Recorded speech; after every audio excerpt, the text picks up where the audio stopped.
Yo, good morning, everybody. I got a lot to do. It's the day before the show. We got a show tomorrow in Worcester, Massachusetts. So if you're in the Worcester area tomorrow, I think the show starts around like 7 or 8. But if you're in the Worcester area tomorrow, get down there, come and hang with Sepsis. We're doing the Melissa Wolf birthday bash thing. Bogrot's gonna be there. Bayside High, of course Scarecrow Hill, um, and of course Sepsis. I hope to see a few of you down there. That'd be dope. We don't have a ton of shows this year, and we really don't have a lot of shows in terms of New England. So get out there if you can. And if you can't get out to see us, get out to see some other bands.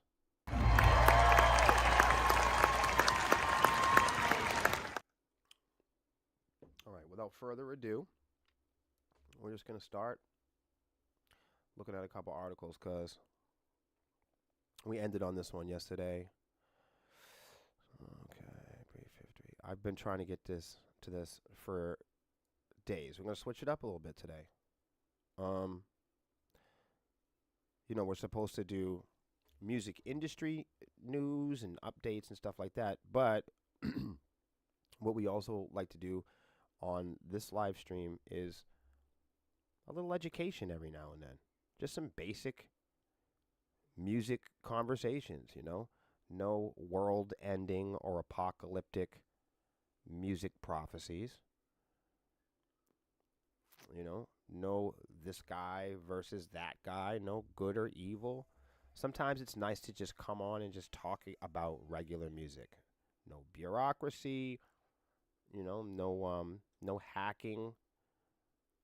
We don't need every show to be about the same things. So sometimes I'm going to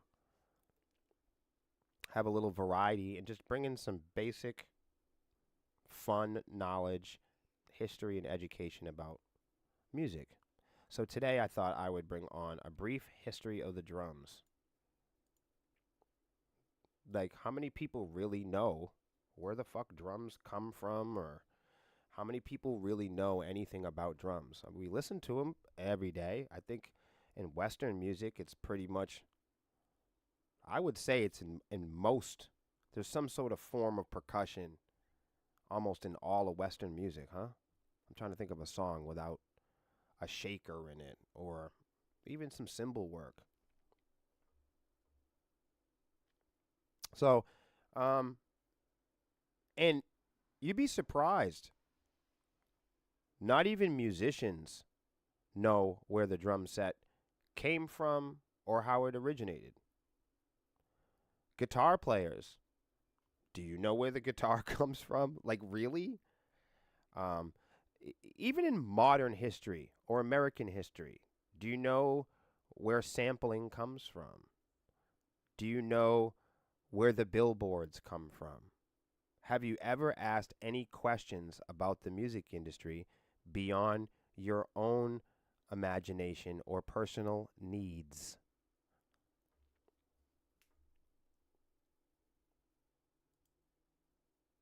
Hey, Gary, what's up, Gary?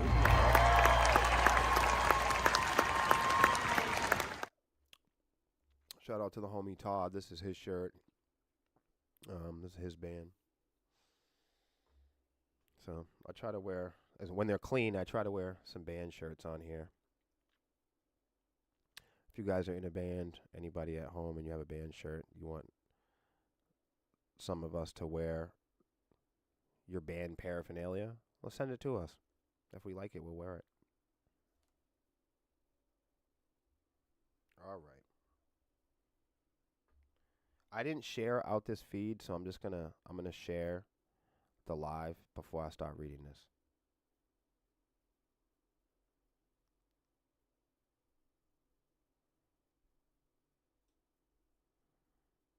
So, yeah, if you could share the feed, share the live feed, share it into some groups or something like that.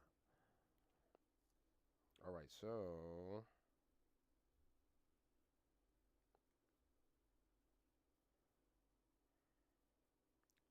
this is episode 16. We've been doing this for a couple weeks already. It seems like it's gone by so fast.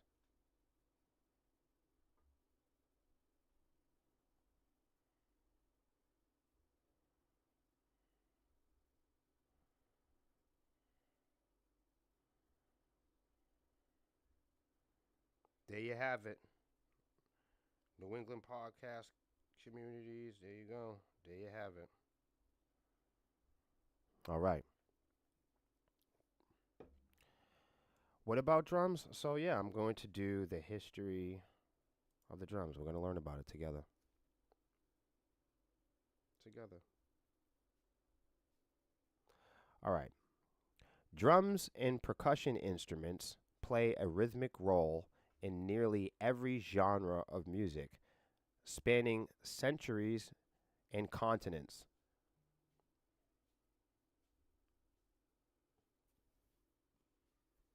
Excuse me. From early drums made from gourds to the electronic drums of today, the history of drums involves a wide array of musical styles. When were the drums invented? Artifacts from China suggest that percussionists played drums made from alligator skins as far back as 5500 BC, and iconography from ancient Mesopotamian, Egyptian, Greek, and Roman cultures show the use of drums in religious ceremonies and cultural gatherings. Evidence suggests that both hand drums and drums played with beaters evolved simultaneously. That's incredible. Somebody tag a drummer. Tag my drummer. Tag any drummer. Just tag them. They need to learn about this shit. If you're a drummer out there, you didn't know this? It's impressive. So let's figure out who invented the drum. Music historians generally do not credit individuals with the invention of specific drums. So there was not like Todd the drummer or, Francisco the percussionist. Like most musical instruments, different drums slowly evolved over centuries of innovation. The same is true of drum beaters, such as drumsticks and felted mallets. So there's something that I've learned already just from this stream. I didn't know that hand drums and beaters evolved simultaneously. Like that's something I would definitely tell Rob. Like I'm going to try to remember that so I can tell him. A brief history of drums around the world. Examples of ancient drums trace back millennia throughout Africa, Asia, and the Middle East. Drums and cymbals, the basis of modern drum set, are visible in bas reliefs of ancient Greece and Syria, in relief sculpture from ancient Mesopotamian and Sumerian society, and artifacts of Neolithic China. All throughout the globe, humans found ways to fashion drum heads from animal skins. Dude, what do y'all think about that shit? Are you guys learning anything? There you go. Thank you. Thank you, Melissa. What are you doing online? Melissa's never on Facebook. Ladies and gentlemen, our singer, Melissa Wolf.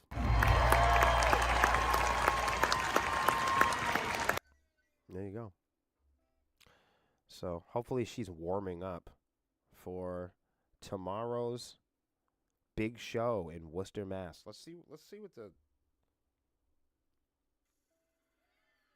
all I want to know is like what the weather looks like. So I need to check the weather immediately. Oh yeah, thank you for tagging the drummer. Okay, so Tomorrow it's supposedly cloudy with zero chance of rain. You hear that, Melissa? It's the first birthday show you've ever had in your life that hasn't rained. Although last year I don't think it rained. Last year was actually nice. I think last year was the first birthday show you've ever had that was rain free. All right.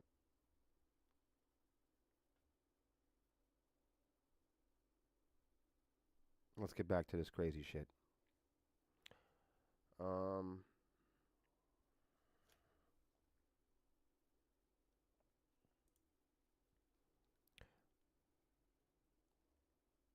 Origins of percussion instruments. Among the earliest known examples of percussion instruments are idiophones made from mammoth bones found in present-day Belgium. These instruments are thought to date from 70,000 BC and are idiophones, which means they produced sound via the vibration of the entire instrument. Holy shit. What the hell? That's fucking dope. Damn. I got it. I'm processing that. Origins of the frame drum. You guys listening? The kinds of drums used by today's drummer have precursors in the musical instruments of ancient Mesopotamia and Egypt. These cultures used frame drums, drum heads stretched over a shallow wooden frame that were the forebearers of the 20th century snare drums and tom-toms. Once those drums were built, idiomatic drumming techniques and drum sounds emerged within the culture. Look at that. Wow. What do you guys think? Anthony says, if there's anything important going on in Cleveland, it will rain.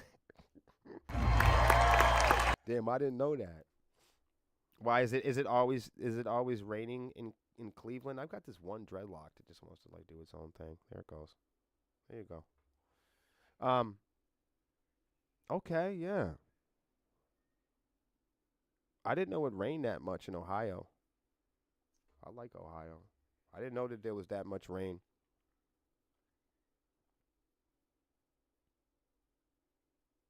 How many how many have we lost sound wise? Oh, I don't know. Jeez, I don't know. I don't know, man. That's a good question. Um the origins of the drum kit. Are you ready for this? Cuz this one's going to be banging. All right, that's a bad joke. Here we go. The 5-piece drum kit that helped shape American jazz and rock music contains drums adapted from European classical instruments. The kick drum and double bass drums of today's popular music come from classical bass drums. The snare drums used by rock, pop, and jazz drummers alike come from the side drums of marching bands. The origins of the modern 5-piece drum kit. The kit we know traces to the early 20th century New Orleans, where jazz drummers like Warren Baby Dodds assembled a drum set using classical instruments. Some of these instruments had to be modified, such as the bass drum. In classical music, the drummer plays it with handled mallets, but in popular music, the drum rests on the floor and the drummer plays it with a bass drum pedal. The foot pedal, as we know, is credited to a single inventor. His name was William, and his last name was Ludwig, of the drum company Ludwig Drums. Look at that. Who knows that? What is this? I'm about to wear those now. No, those are okay. Okay, cool. Thanks. Appreciate you so much. Can I feel the material? Oh, okay, cool. That looks light. I might wear that on stage. Okay, never mind. I won't wear that on stage. So, what do you guys think about all that? Is any of that interesting? Or do you want me to go back to bitching about record labels and shit? Just kidding. We'll always do that. But this is good, right? Nobody really knows where any of this shit comes from. We all just want to do it and play with it and buy it and shop for it and talk about it like we're experts. But nobody even knows where this stuff comes from. I think it's important that we all take a look every now and then and go, you know what? What the fuck is a horn? Where does it come from? Like, when people are like sampling music, or you know what I mean? Think of all the people that sample music. Think how more important and effectively that could be used or understood or even respected if people had just a little bit of history, just a little extra value. You know, nothing to replace anything, but to add value and embellishment, if you would. Or if you won't, who cares? Oh, now they're trying to sell us something. That's it. That's all I had for that.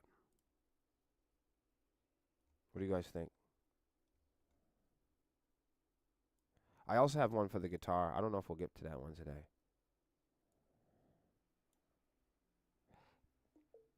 What the fuck was that? Okay. Good. I'm glad we could do that. So, I also got this other one here, 10 Ways to Make Money as a Musician in 2024. I didn't read this one yet. I thought it would be fun to read together, so we'll do that in a moment here. I think I'm going to roll a joint. Gary says, as far as I'm concerned, the rudiments and polyrhythms are what's important. Man, I'm trying to be I'm trying to be just more comprehensive about rhythms. I've always been like a raw rhythm guy. I'm trying to be just a little bit more intelligent, a little bit more I would like to play drums and percussion just a little bit more comprehensively in my life. So I'm in that part of my life now where I'm really choosing cymbal notes. I'm really choosing instead of trying to play fast or trying to be complicated, I want to try to work on just creating smart, sturdy, and fun rhythms that pack and utilize the most energy for the song. A lot of people don't know out there, but I'm also a percussionist. I play little drums, hand drums, bongos, whatever I can get my hands on, really. But I work my way around the kit a little bit. I don't play any songs or anything like that. I just study rhythm, you know. I write drums and play them when I can, but I don't. Conical can help you develop your rhythms as an incredible, intuitive way. I agree. I totally agree with the conical thing. Just like, especially like if you're used to boring old heavy metal and rap music and like American music, conical is a great way to like step outside the box and just think differently. I think with conical, I think what kind of pops out is like a new music like a new music theory almost. Like conical reveals that drums are a language, you know. They are just like scales, you know, just like the chromatic scale, you know, or the natural church modes. Like the drums can do the same thing intravillically, you know. And that never really jumped out at me as a young guy making music. So now it's crazy. I can finally hear the cymbals. I can finally, I can hear,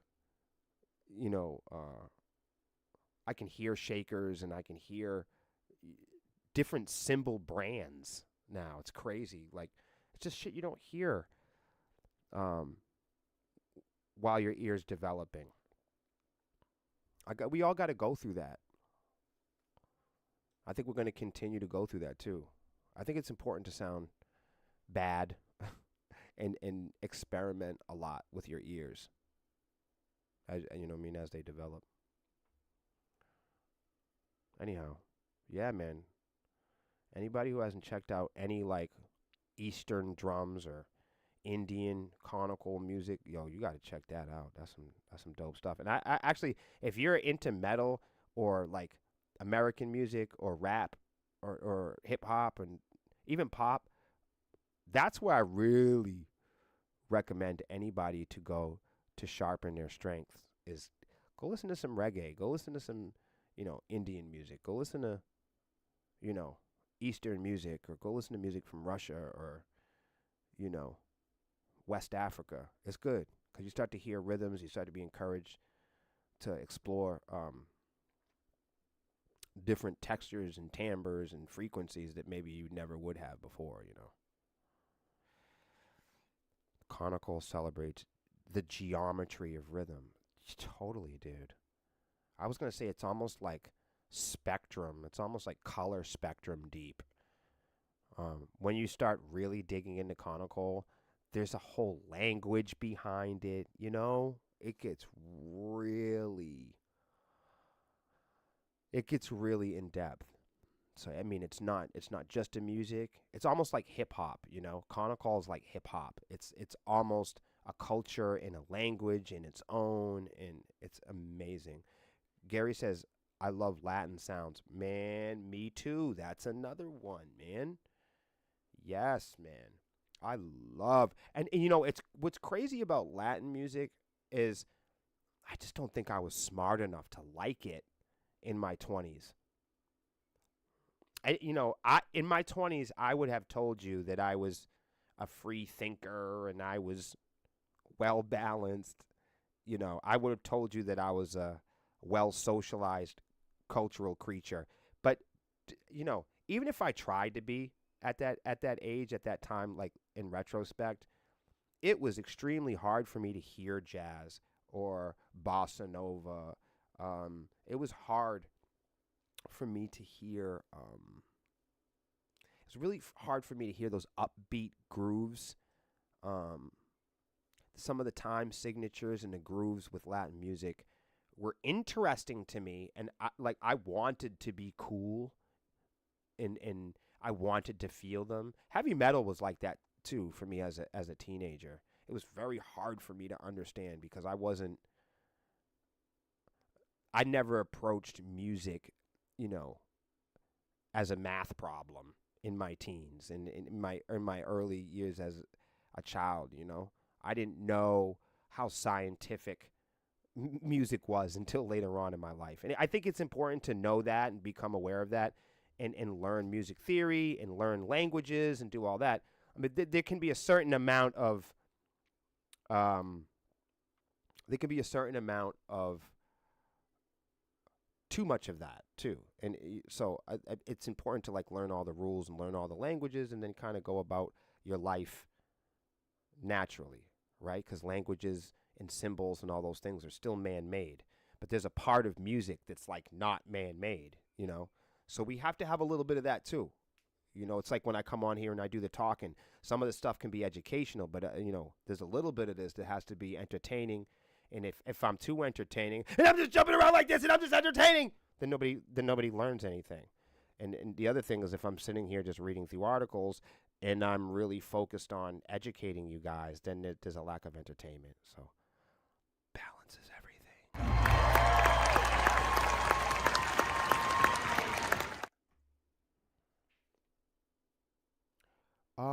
Russia just placed a ban on all music over 116 BPMs. Well, I mean, that seems just foolish. I mean, whoever did that just clearly doesn't understand music in subdivisions, because, I mean, you could just set the metronome at a lower tempo and then play it double time. You know what I mean? Like, a song in 200 BPMs is a song in 50 BPMs. You know what I mean? Like if I set up a song in 50 BPMs, it's the same as playing a song in 200 BPMs. What's the difference? So I just everything that I make would be in 60 BPMs. You know what I mean? From now on, all of my songs will be in 50. That's what I'm saying. Yo, Cricket, that's what I'm saying. You're so dumb. I would just use subdivisions. I'll say, what do you mean? That's not fast. It's really slow. There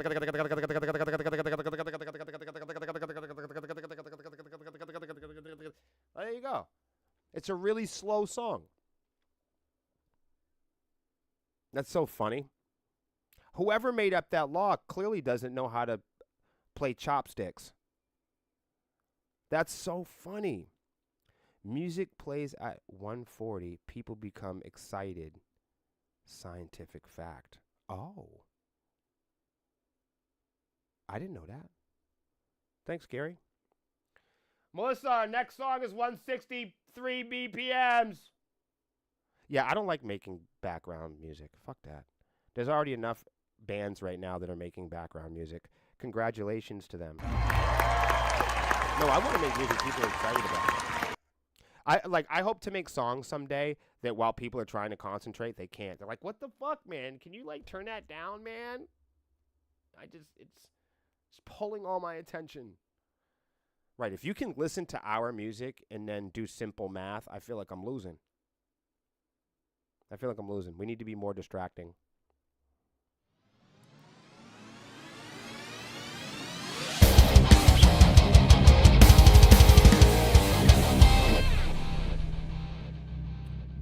So, 10 ways to make money as a musician in 2024. As if all you guys probably didn't know all this shit already. Let's just go over it.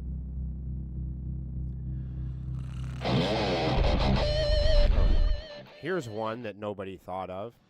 So remember that. I would just say, let's remember that the article says this is ways that you can make money. So I will agree you can make money playing live shows. Do all of us want to do that? Should that be the nucleus of every conversation? I'll leave that up to you. Playing live shows is one of the most obvious ways to make money. Out of our 75 survey responses, this was the number one answer musicians gave on how they made money last year. This is how most musicians made money last year and how musicians responded to our survey made money last year. It is the easiest and best path to seeing some compensation for your musical talent. I kind of agree with that. While it can be challenging to land your first live gig, there are likely more local venues looking for live music than you would first anticipate. I agree with that. If you're interested in pursuing this path, do whatever you can to learn more about the local music scene in your area. Learn what restaurants have music going during dinner service. Learn which local events could use new artists. Learn which venues are more willing to take a shot on unknown acts. Depending on your scene, there may be fewer opportunities and more competition for those gigs than other areas. Either way, it will be helpful to get the lay of the land and give you more direction on which opportunities will lead to the most success. Okay. Start a Patreon. You know, I honestly, I'm going to say just get a website. You don't need Patreon. You don't need a middleman. You don't need to have a middleman be in between you and your fans and charge you a fee for it. I guess if you don't want to maintain a website, which seems pretty lazy, especially with AI and modern day standards. I like Patreon. We have used Patreon. I think we still use Patreon. However, nothing against them. I don't think any of us need Patreon to manage our most passionate fans. I feel like our most passionate fans, we should be talking to them eye to eye. I think Patreon separates you from an eye to eye relationship that you have with your most passionate fans. With Sepsis, our most passionate fans, people that invest in our band, I mean, we give them our phone number. You know? The people that love Sepsis the most, people who are truly invested in us and are rooting for us, we know who they are. Our most trusted fans and people who are truly invested in the band, they know us almost personally. We don't need Patreon to do that. Selling merch. That's the third most obvious way. You know, they're saying in this article, people can make money from music. I don't even think they needed to write this article. This goes hand in hand with the last idea, but it's important to have physical products that people can buy to support you. Yeah, and again, you'll see a lot of companies that is like Patreon that are going into the merchandise space that are going to claim that they are the perfect middlemen to sell merchandise to your fans. Again, I would just, I would try to look at maybe having your own official website. Even having your own official website, your fans will feel like it's more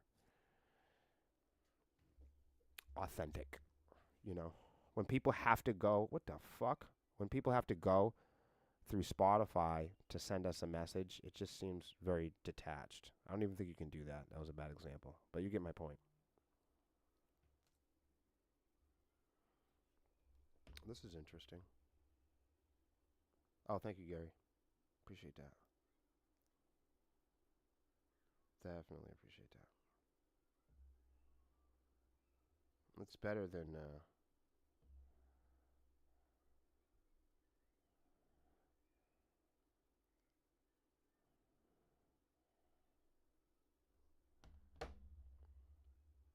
the best part is we don't need everybody. We don't need the majority. We don't need the popular vote.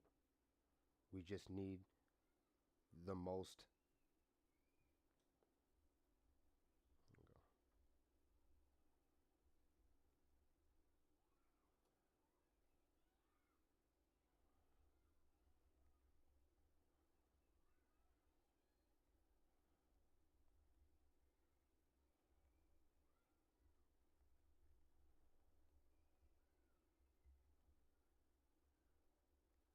See, I'm telling one of my friends here.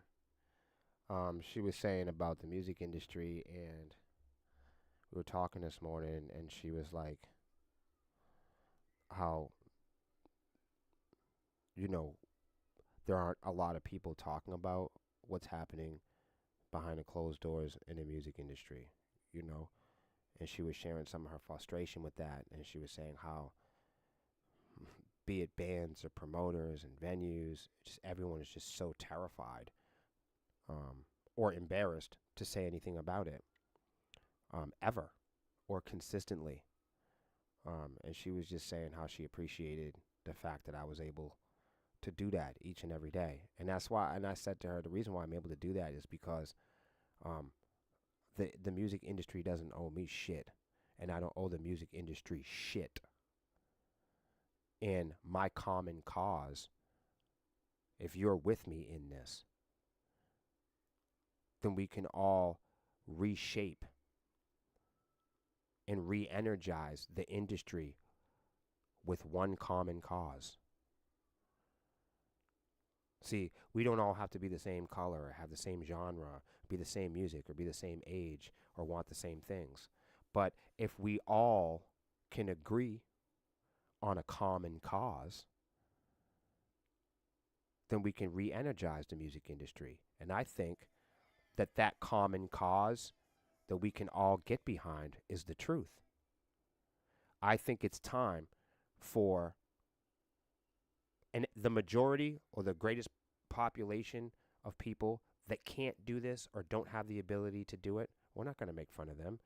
They should continue to do whatever they're doing, because the job to reshape the music industry doesn't call upon the population or the majority.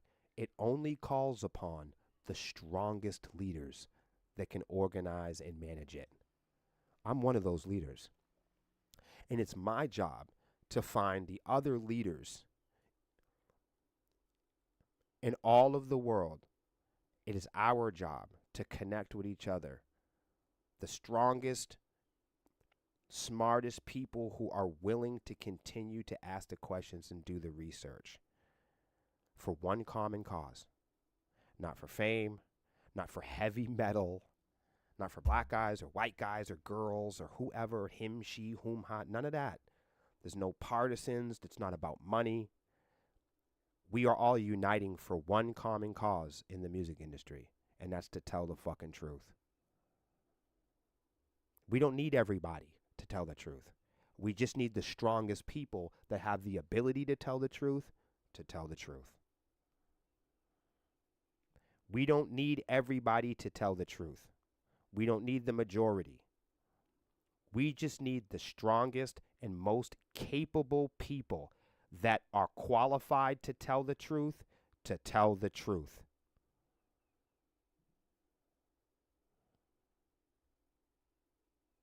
That's all. That's all we need. Sync licensing.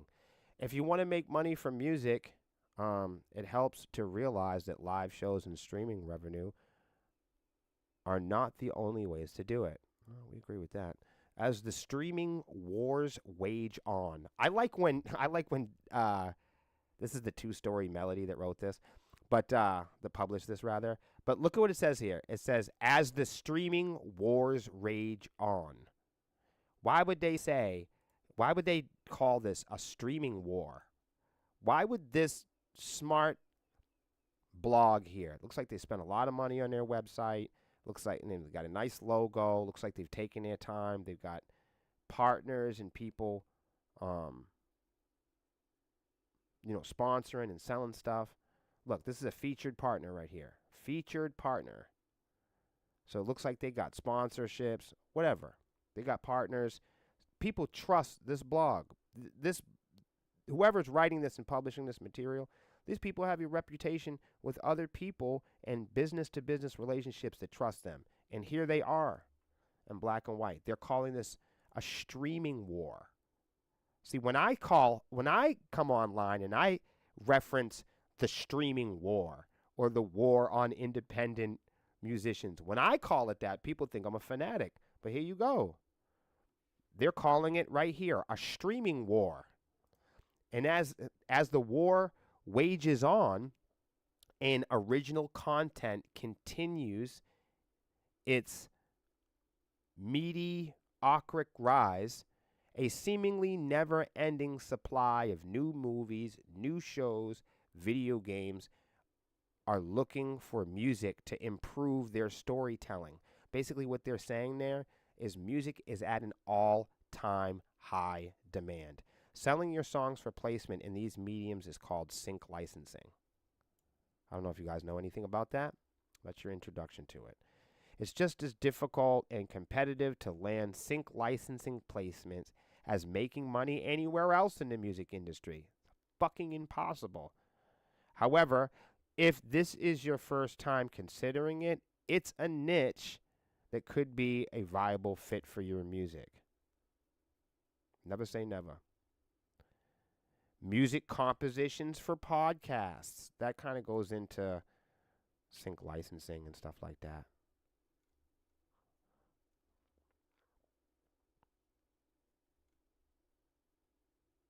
Oh boy. Music composition for live performances. On the opposite hand of digital creators, several live performances can also use music composition for live accompaniment. For dance recitals to fashion shows, book readings, and corporate events, many situations call for the services of talented musicians.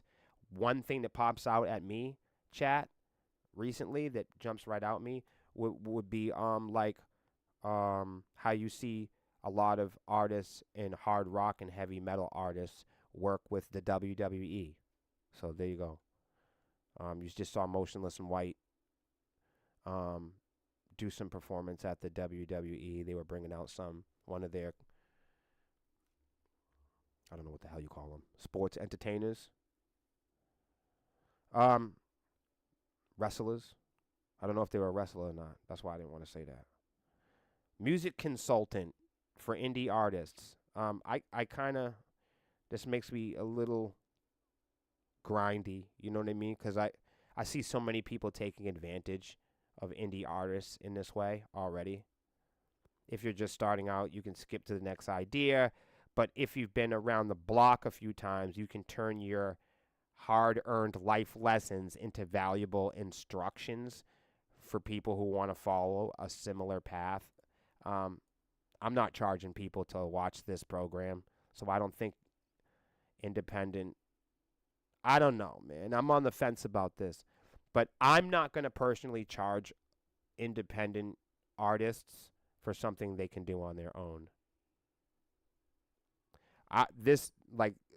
They could watch this live feed every morning, and I'll send them the links and the websites that I get all my information from, and you're more apt to learn more about the music industry and learn about the total truth about it rather than listen to some meathead online that's going to gatekeep bits and pieces of information to make sure that you come back and subscribe to his services.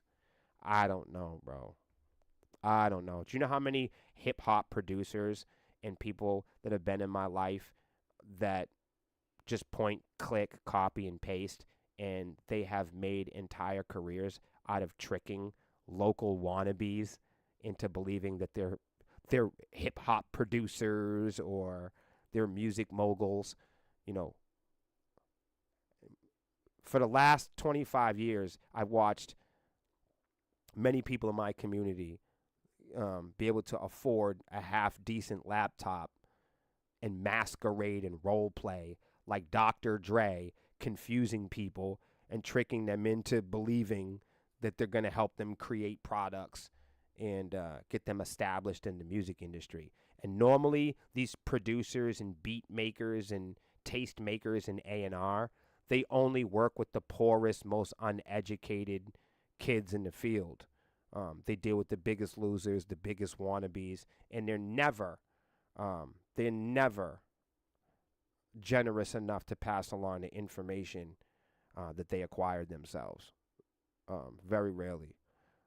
They usually are working with artists that are too paranoid to put their IDs online so they can collect a check.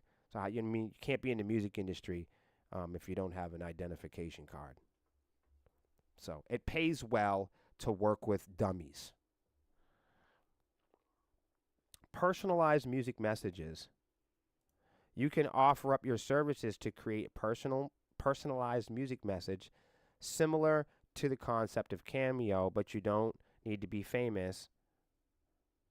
I kind of like this. If you have a website, you can let people know that you're willing to create a custom birthday, anniversary, special occasion message for that special someone in their life. I kind of like this. Like if you're a musician and you're pumping out tracks, or maybe you're really good on the acoustic guitar and Cindy's got a birthday, you could do Cameo style personal messages.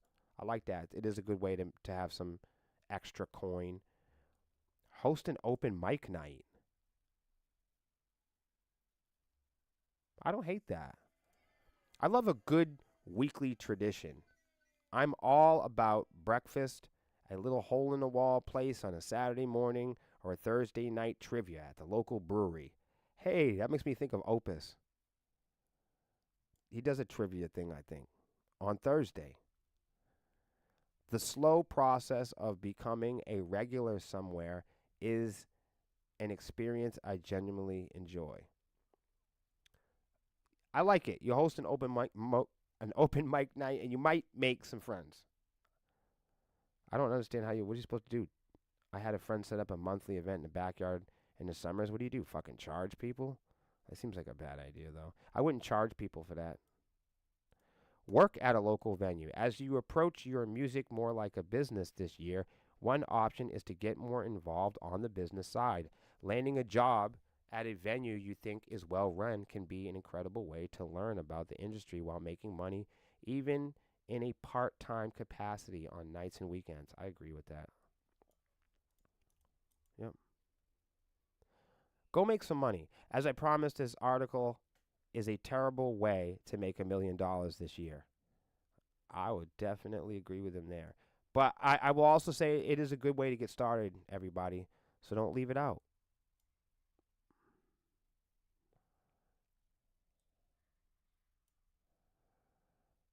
Here we go.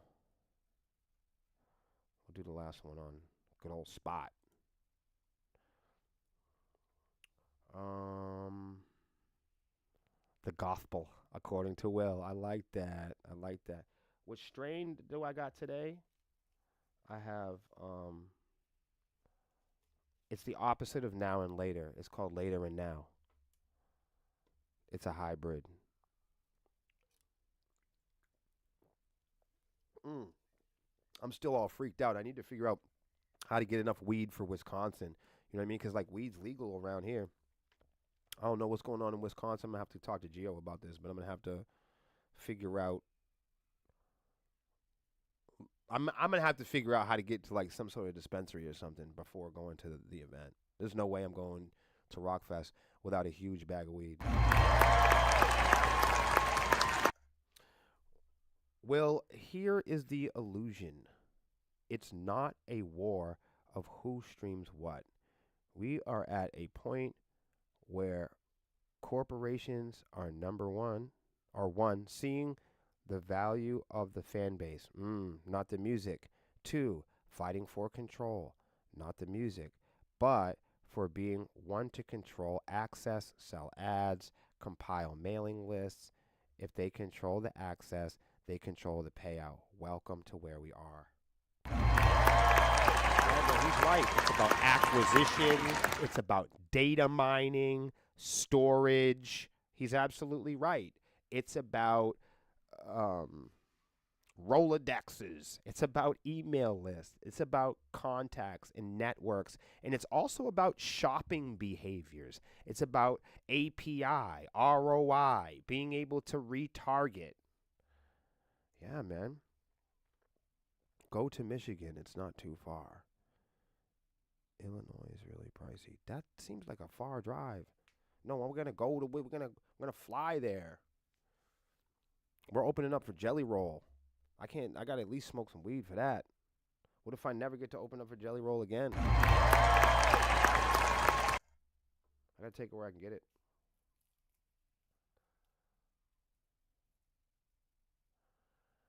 Yeah, I'm really excited. I'm really excited about it. I mean, I'm excited to play music, but I'm excited to go and just like hang out with some friends we ain't seen in a while. This, there's a couple hundred of our friends going to this thing, so it's like we don't get a chance all the time to go hang out with a couple hundred of our friends and go see that many cool bands. Yo, Geo, yeah, that's a far. Whoa, whoa, whoa. We're gonna have to get on this. I didn't even consider. I didn't consider any of this because you know what I mean. I smoke marijuana all the time, and then the other day I'm like, wait a minute, what's gonna happen when I go to Rockfest? I got to figure out a way to smoke marijuana. Holy shit! And kids, if you're out there, I'm not suggesting that you ever smoke marijuana. You shouldn't smoke anything. I'm grown. So that's it for today. I love y'all out there, man. I appreciate you. And regretfully, I've been cutting these a little bit short because there's just so much going on. But I'm also glad because there's not a ton of music industry news. So, Gio, I don't think you'll have an issue Access isn't a problem. Proximity. Okay. Okay, we got to get on this. Well, whatever I need to do, we're gonna have to. We'll have to make some pre-production plans. That's what I'll have to look into next. Oh, which reminds me, I gotta look into this. I gotta look into this drum kit. See, I knew I had to do stuff. Drum kit. Drum kit contact. All right, I'm gonna get on that ASAP. Of course, my drummer has to have drums. We don't even have drums. I have to somehow get the drums there. Yo, much love. You guys have a great weekend. I'll be out doing the birthday bash. We'll try to take some pictures and video.